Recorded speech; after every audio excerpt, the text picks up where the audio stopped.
everybody, and welcome back to another episode of Palantir's 30/30 Club. My name is Adam Bergman, and I'm going to talk a little bit about Palantir. In today's video, we're going to break it down into a couple of sections. The first section, we're going to talk about Davos 2024, and if not for any other subject, if you had to literally explain Davos in one theme, in 2 letters, that would be AI, artificial intelligence. It's absolutely insane. Everybody and their mother is talking about artificial intelligence. They're literally even saying this in the interviews in Davos, that it's all about artificial intelligence. In the second part of today's video, I want to talk a little bit about Dr. Alex Karp. The full videos of Dr. Alex Karp's CNBC interview from earlier today is going to come out tomorrow morning. However, we do have 2 clips of Dr. Alex Karp talking. One is a 2-minute clip. One is a 1-minute clip. We're going to play them on this channel, and you guys are going to let me know what you think about those clips. Number 3, we have some news about a brand new product, let's call it, but it's not a software product, coming out of Palantir and Dr. Alex Karp. In the last segment of today's irregular video, we're going to talk about 2 brand new interviews by Shyam Sankar. And believe it or not, it's not an interview like you would think with Bloomberg or CNBC. Stay tuned. I'll let you know about that in just a moment. And in today's final video, I'm going to cover options, talking about selling options as per usual. I will give you a specific example, and I'm going to talk about the mindset when it comes to if you are already planning to buy a stock or if you are already planning to sell a stock that you own, you might as well sell in options one way or the other to collect a shit ton of extra premiums and use that to increase your investment. If this is something that you like, sit back, relax, watch this screen. But before you do, please give me a like, share, and subscribe down below. And later on today at 8 o'clock for my channel members, I will be doing a live specifically talking about options, doing a Q&A only for channel members. And if you want to become a channel member, I have a link down below. Guys, I want to show you something. If you type in Davos 2024 AI, look at this. Literally the first thing that comes out, generative AI, steam engine of the 4th industrial revolution. This woman starts this video by saying literally every single sign, every single poster, every single interview, every single topic that everyone is talking about in Davos is literally circulating and surrounding artificial intelligence. And if you go to top news, Bill Gates says AI biggest productivity advance of our age. Microsoft CEO Nadella on AI wave and tech in 2024. Davos 2024, Cisco talks about opportunity in artificial intelligence. Diane von Fransberg on fashion women AI, Davos 2024. And what to watch at Davos, dovish pivot, wars, and artificial intelligence. And if you go on and on again right here, roof portrait on AI's ability to transform healthcare. Literally, Palantir has its own pavilion in Davos where they're doing interviews and talking to different heads of state and really large companies. Yesterday, I showed you a little snippet where they were hosting NVIDIA, Microsoft, Palantir was there, and Salesforce, if I'm not mistaken. But essentially, these are multi-hundreds of billions of dollars corporations and trillion-plus corporations. And you have little old Palantir that's under $40 billion and sharing a stage with these absolute behemoths and monsters. Yeah, Palantir is not a small company, but by no means should it be on the same stage, theoretically, with these absolute monsters, but it is. And that speaks volume about the capabilities of Palantir. And not only is Palantir participating in Davos 2024, Palantir has literally its own pavilion where people are coming and speaking in essentially a mini Palantir stage. With artificial intelligence growing and literally being at the forefront of what some people think is literally a brand new internet, a brand new mobile smartphone, a brand new printing press, a brand new steam engine, and all of them combined, Palantir is at the forefront with the capabilities, the pick and shovel play to actually garnish revenues and make a shit ton of money. For everybody saying Palantir cannot reach $1 trillion, Palantir cannot reach multiple several $100s per share price, or for people saying we don't see how it's possible, artificial intelligence is how it's possible. Artificial intelligence is literally the wave that Palantir will be riding on its way to a $1 trillion market cap. And you could see it in Davos 2024. If you don't get anything else out of this, Davos is where heads of states, really rich mother effing people meet, and heads of companies, and talk about stuff. Whatever that means to you, just understand this is what all the most powerful people in the entire world are talking about.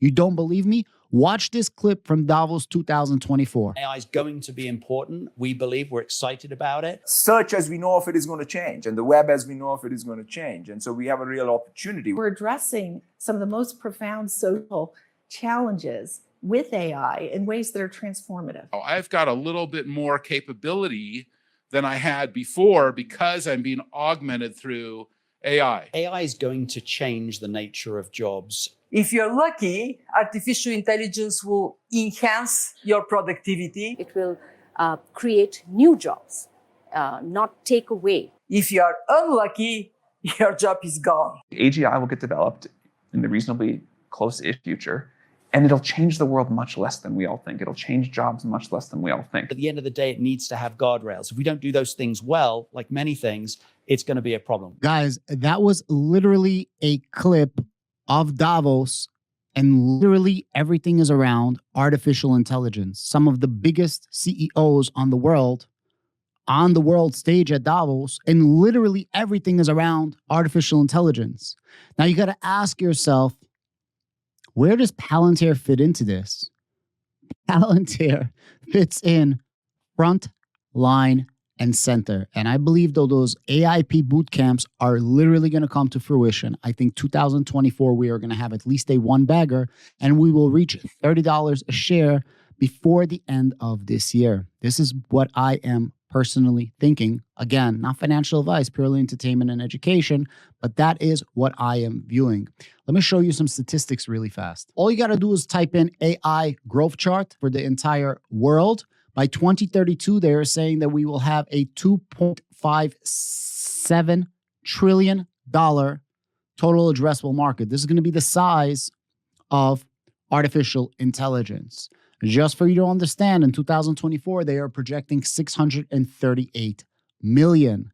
That is absolutely freaking massive. If you go back and you type in, for example, this artificial intelligence, this chart is going to show you not the entire world, and this is just the US market. The US market is going to go from 146 million to 594 million. It's absolutely massive. Now, check this out.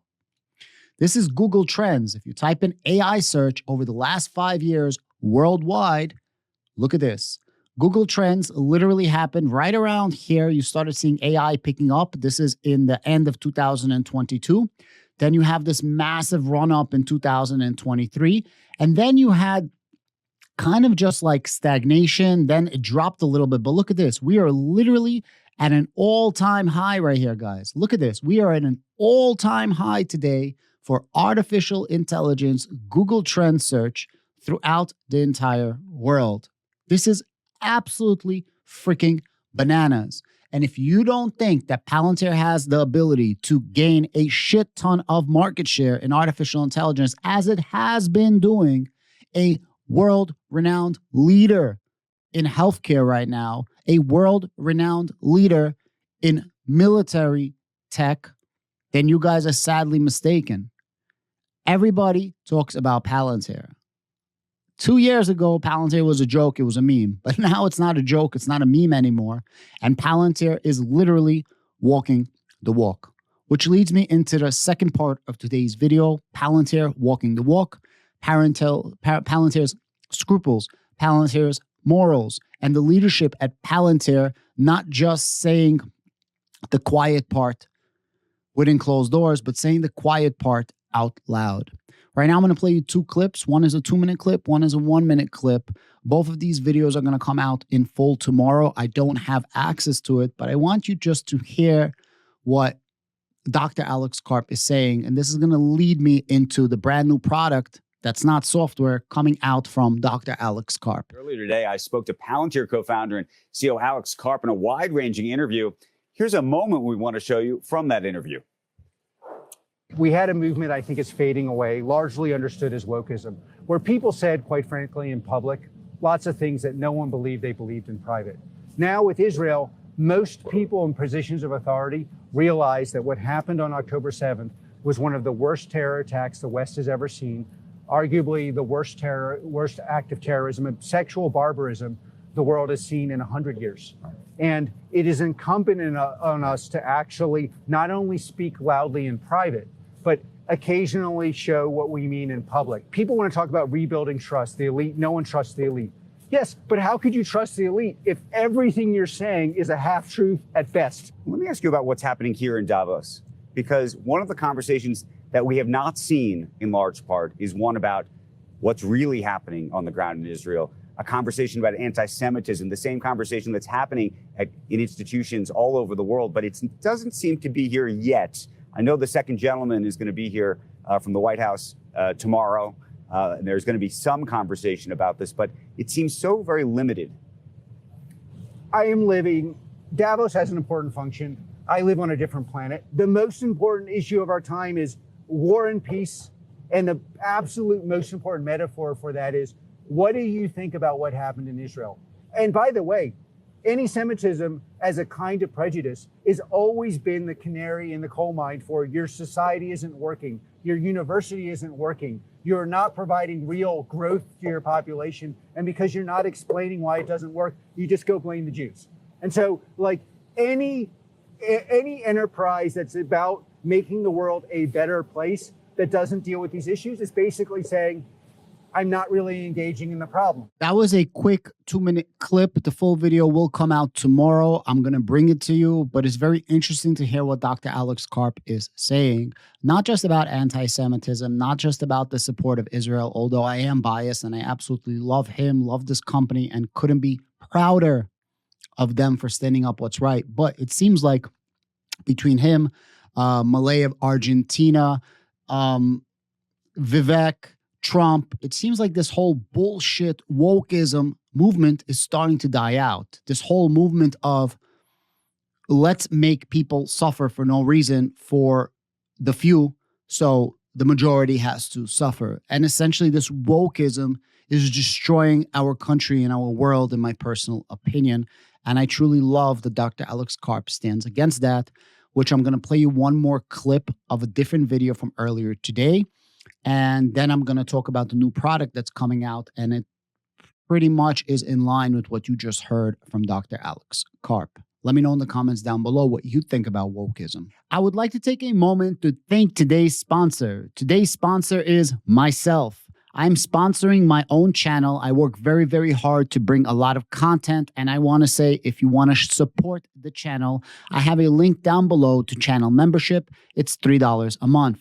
Channel members get a weekly live 8 o'clock Eastern Time PM every single Wednesday, where I will be reviewing options, specifically being the banking options, and specifically using options, selling options, cash secured puts, covered calls, iron condors, credit spreads, so on and so forth, to supplement your income. So it's not necessarily to make as much gains as possible. It's to maximize your returns and increase your weekly salary by being the bank and selling options. If this is something that you would like to learn, I have a link down below. Again, it's $3 a month. I think it's an absolutely amazing deal. And with this, you will have private member lives every single week, and the members can join the lives where we can actually speak on video. You don't just have to type.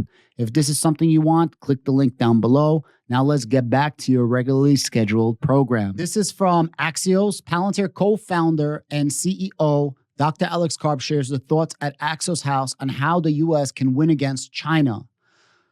You win where you're winning. We are. You have to take the central blessing that America has, which is AI tech companies that are in this space. You also have to tell somebody, tech companies, you cannot work in America and with their adversaries. And if you do, we're going to screw you. And this is something that Palantir has been doing since the beginning. They got a lot of slack during the DPO that they said that we will not work with the opposition. We will not work with China, which is a huge, huge, huge market to say that you're not going to work with them. Let's hear what he has to say. America spends less than 1% on AI in the military. In America needs to spend at least 1% on AI enhanced battle systems.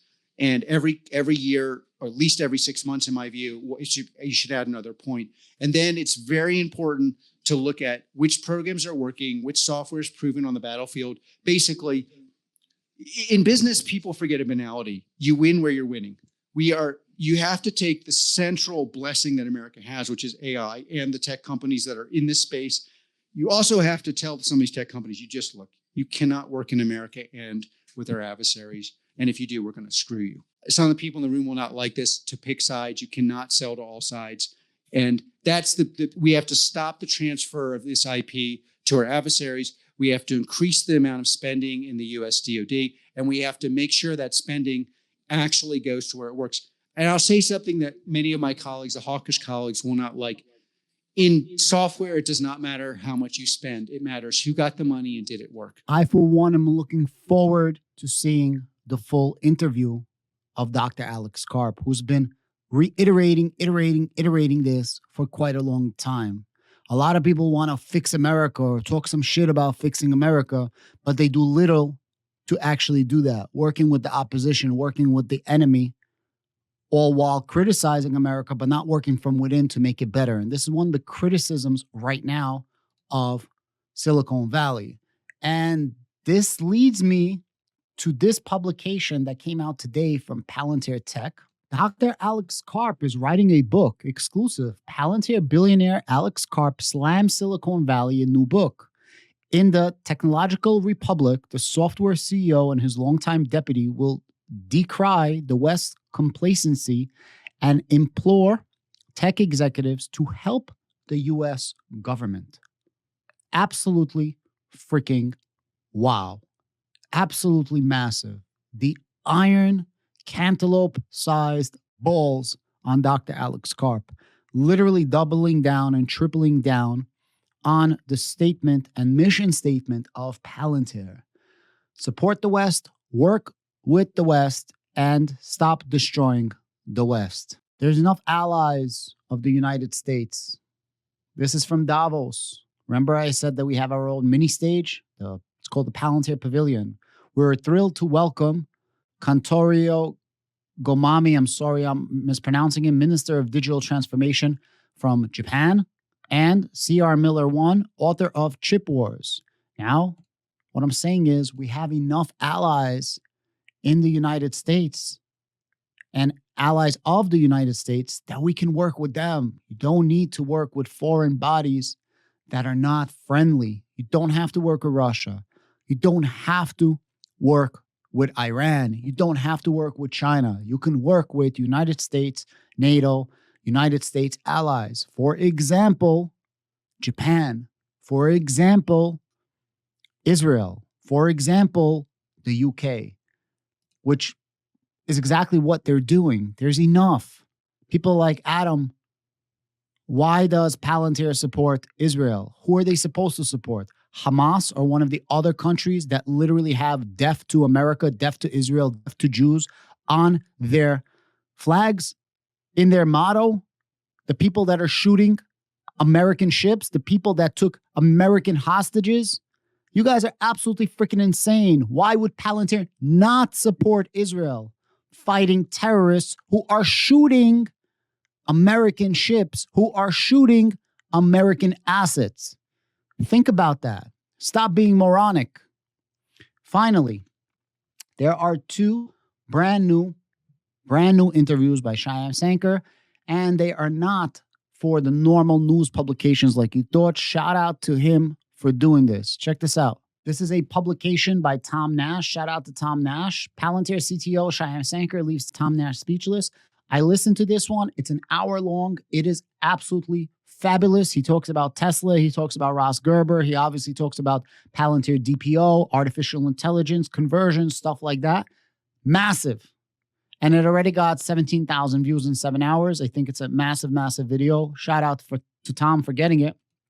And then Shyam Sankar does another video with a smaller YouTuber who has 31,000 subscribers, 20 VC with Harry Stebbings. Shyam Sankar, the broken incentive structure of how governments buy defense. Extremely, extremely important to watch this. I did not watch this one. I did watch Tom Nash's one. It was amazing. I'm looking forward to watching this one. And by the way, Tom Nash gets a lot of slack in the Palantir community. But I honestly think one of the first people that I listened to and one of the few people that covered Palantir back in the day was Tom Nash. I started shortly after, I think several months after, but he was definitely the first person that I remember covering them. And this is going to be the last piece of regular video. Shout out to Amit. He went to California with Carlos and they interviewed, or Carlos lives in California, and they interviewed Meet Kevin. Look at that. And he asked him about Palantir. And Meet Kevin says they are the only profitable AI play. Large language models are a commodity and Microsoft Copilot is fake. No one cares about Microsoft Word helping you type better. But enterprise needs AI to make sense of data. He likes the stock. And if you go a little bit lower, you're going to see CodeStrap, who actually likes this comment. I remember reading it before. And of course, Alex with his, I don't understand, love-hate relationship of Palantir. He says, imagine never hearing of NVIDIA. It's like, yo, this guy hates on Palantir and then he supports Palantir. I never understood that, man. I never understood that. In any case, that's all I got for today's regular video. And now I'm going to jump into options. When it comes to options, guys, you can buy options, you could sell options. You can buy calls, you could sell calls, you can buy puts, you could sell puts. And then there's a lot of things in between, like spreads, iron condors, and a bunch of other things. There's many different ways to play options. When you are selling options, or whenever you're doing credit spreads, you're getting a credit. When you sell options, you're getting a credit. That credit is in the form of premium, where somebody pays you to sell your shares or somebody pays you to buy shares in the future. One theory and one way of doing this is if you already know you want to buy shares. Let's say Palantir is about to hit 1550, or you might think it's going to hit 1550. You might as well sell a cash secured put stating, I'm willing to buy Palantir and collect premium, because you're going to buy the shares anyways if it hits a certain price. Why are you not getting paid to wait? Why are you not getting paid to buy those shares? Vice versa, if you're already going to sell shares, you might as well put in a covered call to make premium and get paid to sell your shares.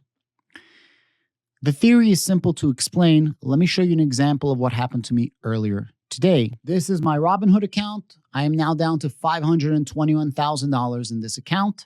Year to date, I am getting absolutely slaughtered. I am down $81,000. This is not my only account, but this is my public account that I share with you fine people. It's not all gravy. When things go up, it goes up. But when things go down, they go down. So I just wanted, everybody to see that there are drops, but that's okay. Let's go a little bit lower and let me show you what I'm talking about. If you go down to this account and you go a little bit lower, I have something called Truist. Truist is TFC. And I own 1,600 shares of TFC. 1,600 shares is approximately $57,000. This money I need because I am getting more cryptocurrency. Whether you agree with me, that is irrelevant right now. I'm just letting you know that I bought it at an average of 30.50. Right now it is up to 35.50 and I am up. I made money on this. Okay. Very, very, very good.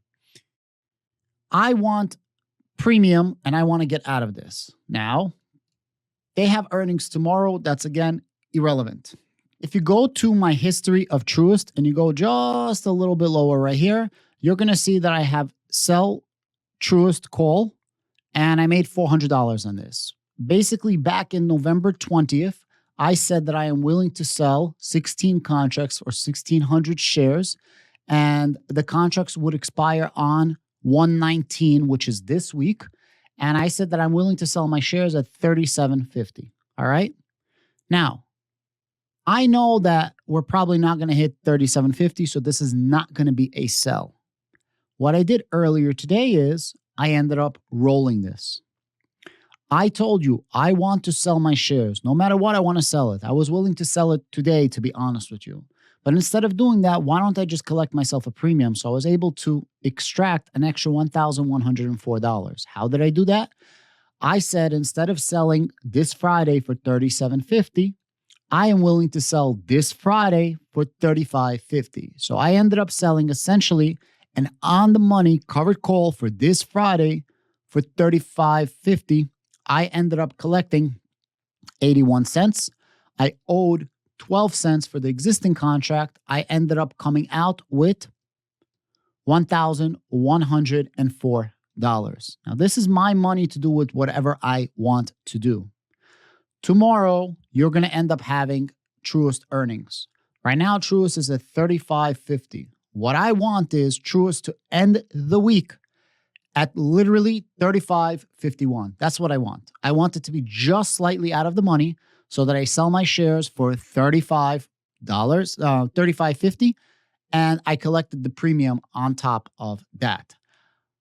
I don't care if Truist went to $40, to be honest with you, and I'll tell you why.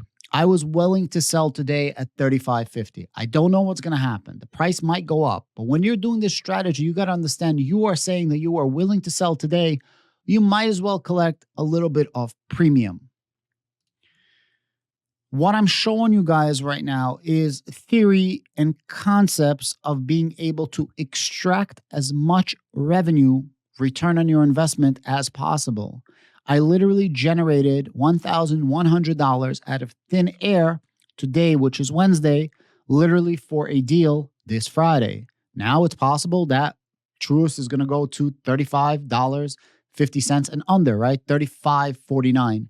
Well, then I don't have to sell my shares. I still collect my premium. And then hopefully on Monday, the price of Truist goes up, and then I sell my shares for even more than I was planning to. That is extra gravy, a cherry on top. You can't count on that. At the end of the day, you need to make your play. Selling options is a phenomenal way to lower your cost basis. It's a phenomenal way to play defense, and it's an absolutely ridiculous play in order to increase your total return on investment. This is not the only covered call that I did today, but it is the one that I'm showing you because I want to teach you a concept. Right now it's 5:15. I'm going to edit this video, and in about 3 hours at 8 p.m. Eastern for my channel members, I will be doing a live answering all questions that I can, but specifically focusing on exactly these type of strategies that made me over 6 figures last year. And unlike a lot of YouTubers, I am showing you the good, the bad, the ugly, and literally my thesis and playbook on what I do to extract maximum revenue from my plays. If this is something you like, join membership below. If this is not something that you want to see, that's okay. But watch this video right here. It's jam-packed with a lot more Palantir goodies. Thank you very much and enjoy the rest of your evening.